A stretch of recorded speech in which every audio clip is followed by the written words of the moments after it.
going to hear from Steve Sarkisian coming up. What were his thoughts on the fans booing the Longhorns and his team in the performance in Arch Manning on Saturday? Also, Arch Manning, when asked about his struggles, is it physical or is it mental? But as I say, Noah, in our Horns That Have Passed, crossroads to their season in this regard. The offense, as we've talked about a lot, 8 new starters, a lot of new faces. Plus, you got a young quarterback breaking in, and unfortunately, the way the season's gone, when Quinn Ewers was making his way and learning some of these ropes, he had Bijan Robinson and Roschon Johnson to hand the ball to. He did, yes. And right now, Trey Wisner and C.J. Baxter are both hurt, so he's handing it to freshmen and to young guys. Not an excuse, just is.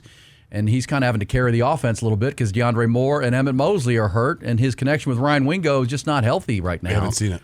So you can, those are all contributing to maybe some of his mentals, right? Some of his issues is, I'm having to carry this thing. I got where's CJ, where's Trey, where's DeAndre, and Quinn Ewers through some of these early struggles as a first-year starter. He had one of the best players on the planet, in Bijan Robinson in his backfield, and Roschon Johnson was such a great leader and a reliable player, and Xavier Worthy was on that team, J.T. Sanders was on that team. You had some guys, right, that they were all developing together. But right now, Arch at some levels out there on his own a little bit with a brand new offensive line. So these are all factors. But here we are heading into the last of these 3 easy September games, Noah. The SEC slate is looming 2 weeks from Saturday. And the offense right now, due to all the reasons I just said, but also Arch Manning's play, is just outright dysfunctional. It is. It's dysfunctional. It's entering the critical stage. And, when you start playing SEC games and you get into 2 months of trench warfare in that conference, you're fast approaching panic stage, which Steve Sarkisian is not. But you have a quarterback who's not throwing on time or accurately, and at times even against lesser competition who are 5-touchdown underdogs, looks overmatched and overwhelmed by the whole situation. Until you get your running backs back, it feels like you don't have a true playmaker at the running back position, and the receivers have been banged up. So, this is fair to say a pretty big game Saturday night. Oh, it is. Where you need and we said it going into UTEP and it didn't happen. We did know going in that UTEP is a very aggressive, attacking style defense, and Texas didn't handle it great, but at the same time, plays were there to be made to blow that thing out, and it didn't happen. So yeah, we come in Monday morning and you're still dealing with this with even with a bye week, and Florida coming, and then Oklahoma.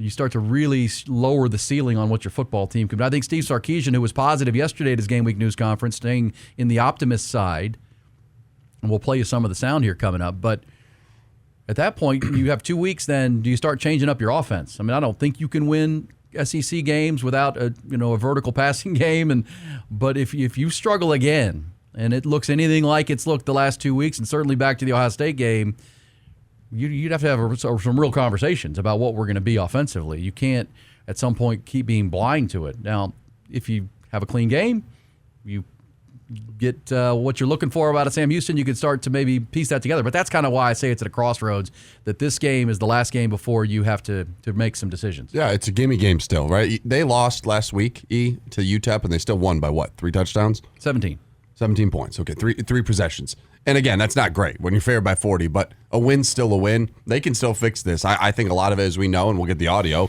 is mental. I really do believe that, and even Arch Manning will say that. I'll let him speak on what he feels. But yeah, I mean, this is the time to do it. I mean, we thought last week was the time to do it. I thought it was going to be. Now you got one more week before you go into this bye, and then it's SEC play. And even though we look at a team that probably is going to be 1-3 and maybe have a different coach with Florida, they have a lot more talented players than any of the teams you saw at DKR, just plain and simple. Yeah, they held a good LSU offense to, or we think right. a good LSU offense to 20 points, and DJ Lagway threw really, 5 what was it? Technically 13. Yeah, and DJ Lagway threw 5 interceptions, and they only gave up 13 defensive points. There was a pick 6 in there. Nuts. So their defense is going to be different than the Miners and the Bear athletically Bearcats and in the trenches. All right, so here you'll hear our friend Corey Mose over at KVU asking Arch Manning, physical or mental. Yeah, it's a fair question. And then there's kind of some interference, so bear with it until it gets to Arch. Clears up when Arch answers, and then you're going to hear Steve Sarkisian jumping in and talking about he thinks this will benefit Arch in the long haul. And again, spin it positive, stay in the affirmative. We're going to be okay. We've been here before with other quarterbacks. We'll get this straightened out. But you hear Arch's answer to the question, physical or mental, pretty clearly.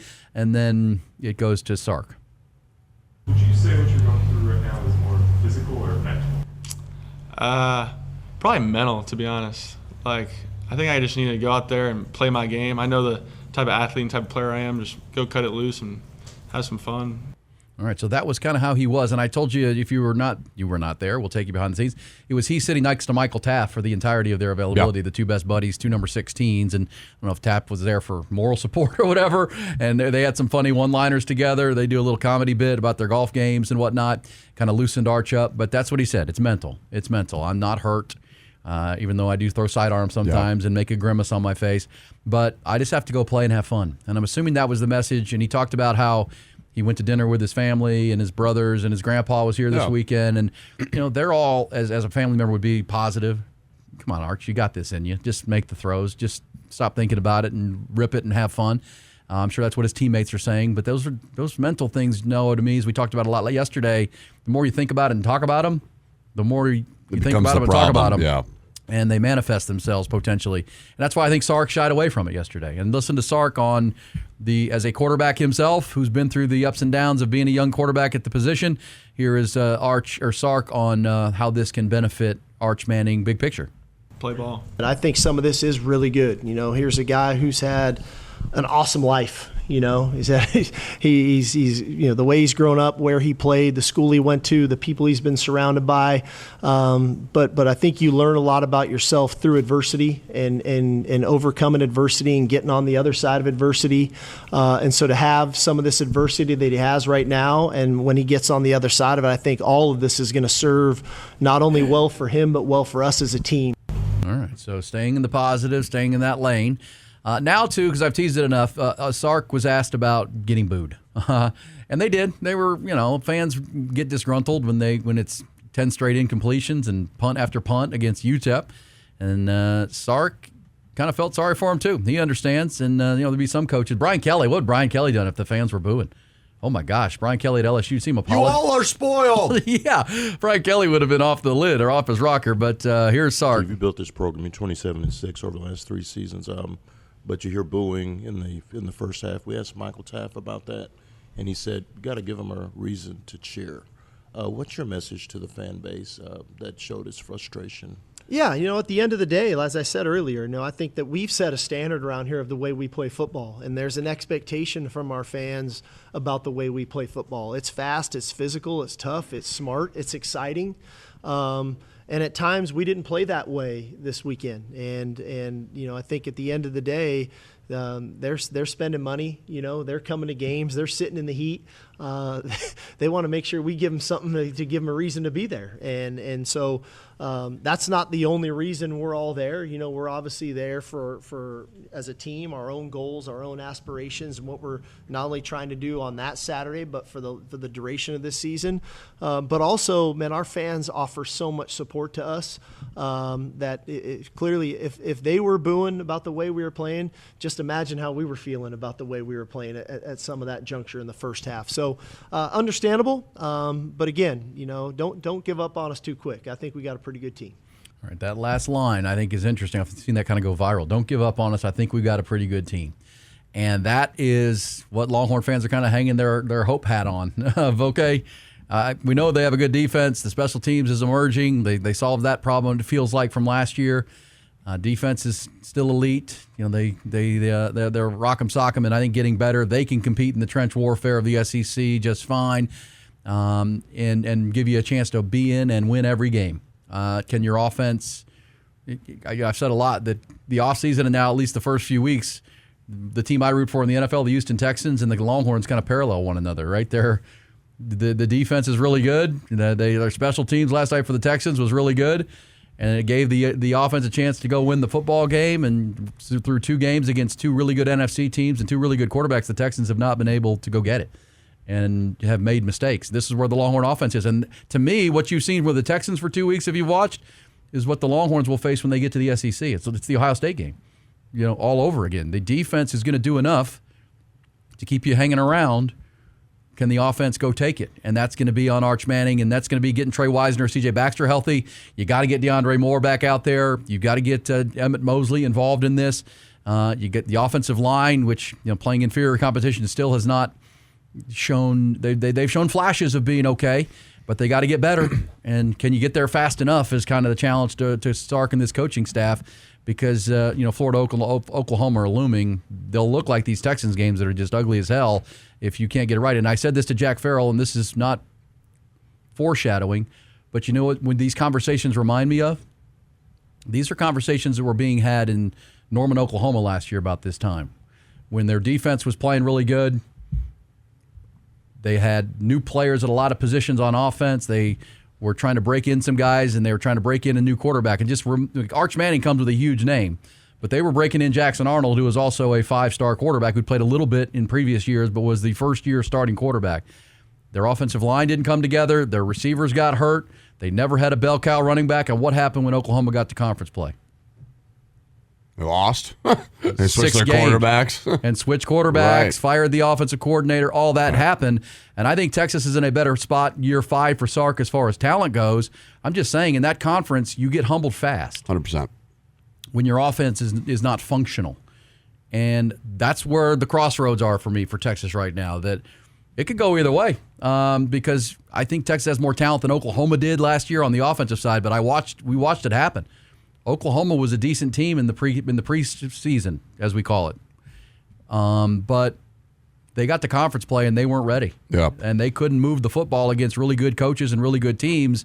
And their defense didn't play bad. That's a team in Oklahoma that beat Alabama last year. I mean, but they could not move the football consistently. And right now, this would be my concern for Texas. They look a little, and then Jackson Arnold ends up transferring to Auburn. Those two will play this weekend, which is interesting. I don't know, because this conference will humble you really, really fast. Houston Texans are finding out in the NFL. If your offense is not functional and dysfunctional in a lot of places against good teams, you're not going to win the game. The little bit of difference is I think this is fixable. I mean, I think it is a mental thing. We heard Arch say it. I don't mind him putting out, addressing the elephant in the room. I mean, that's what it is. His throwing looks off. I mean, if anyone watched that football game, you'd go, something's wrong with that quarterback. Either he's hurt, which we found out he is not, or something's going on up top and between the ears, right? So, listen, it is a tough place to be in. Not a lot of people can compare to what Arch is dealing with, being the Texas quarterback, let alone the expectations this Texas team has, let alone having the name like Arch Manning. The kid's under a lot of pressure, I'm sure. And you hope that he can get out of it, because I do think this is a fixable thing. We've seen him in those games last year when he came and he wasn't the starter. He can play football. We know that. This just looks like something where he's got to get in sync with his team. I think having those guys back there in the backfield will be huge for him. And also DeAndre Moore. Let's add in a Mosley. That'll help as time goes on. But, yeah, I mean, this is a game you got to clean up. This is the crossroads point, because this second phase, Florida's not going to be easy on the road, even if they are 1-3. Who cares? It doesn't matter. They're going to want to beat which you. Could give them that. It gives them that bump. Jolt. And then look at Oklahoma. I mean, that's a quarterback who knows how to play the game and has played a lot of football. Referring to John Mateer. Well, that's a total reversal. And somebody, fair question, asked, does Texas have he says, I'm not being jerky, I'm just asking, does Texas have a capable backup quarterback? We don't know. We haven't had the luxury to find that out. The only reason I compare it to Oklahoma is when they benched their 5-star. And the one thing I'll say for Jackson Arnold, he had the turnover issues and showed some of that roughness the year before in his stints. A little bit erratic. Where Arch was really solid when he came in. Yeah. He wasn't perfect, but was solid. And that's why this is totally out of character, it feels like, for Arch Manning. But this is what Oklahoma did. They ended up benching Jackson Arnold because he lost his confidence, which you get humbled at Florida and you go on another road environment and play like you did against Ohio State as a quarterback. That can humble you real quick. You go to an inexperienced or unknown backup. How does that look? Right. And, that's what this conference will do. It's in the Big 12 anymore. And I know fans understand that, but your margin for eking out wins, like the NFL, the margin for Kansas, winning and losing is so small in the Southeastern Conference. So even against some of the middle of the pack teams or lesser teams, you can become one of those middle of the pack or lesser teams really fast. Yeah, because that Vanderbilt game and that A&M game and a lot of these games are looking a lot scarier. Yeah, it's just true. If you don't, and ask the Houston Texans, if your offense you can't run the ball, win the line of scrimmage, push the ball in from the 1-yard line, and you still are going to have a chance to win games like you did against Ohio State. But how many of those are you actually going to finish and win? That's the challenge right now for Sark, and we'll all watch it with a drone show and under the lights and Saturday night game after 2 11 o'clocks and a 3 o'clock. Now a night game ahead of the conference slate.